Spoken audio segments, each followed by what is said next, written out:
Project of the day, using this peel and stick wallpaper to transform this feature wall.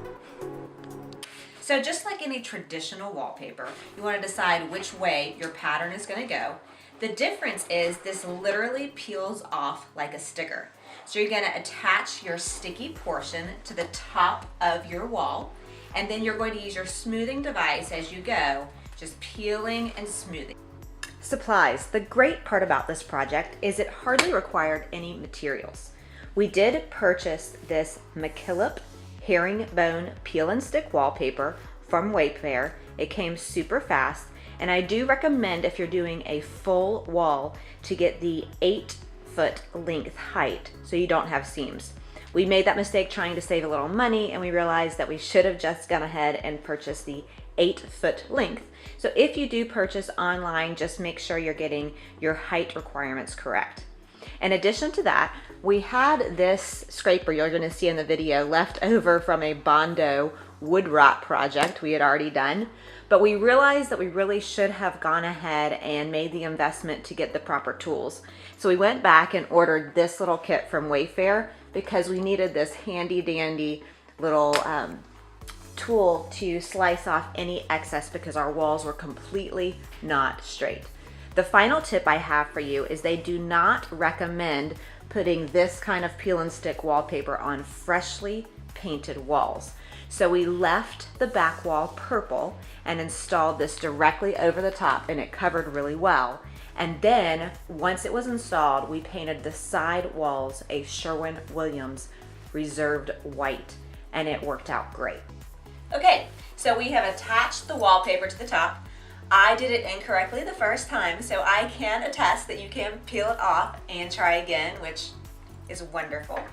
There is the remnant here of the section that I have attached. So to continue, you will pull and release a little bit more, and then with the smoothing dice, just continue to get out any air bubbles and pockets as you go down. 3 quick tips for you. The first one is when you're going to install your second strip of paper, you are going to have to pay attention to the lines.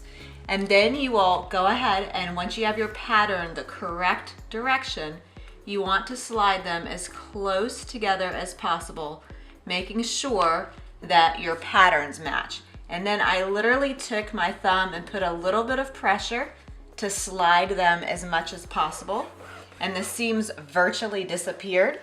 Then you'll use, of course, your smoothing tool to smooth out anything along the way. I did want to show you that it actually does peel right off if you do make a mistake and put it in the wrong place. In addition to that,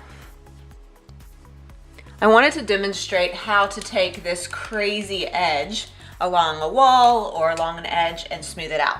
This is a device that is used for smoothing, but it's also a great straight edge, and we have our little cutting device here.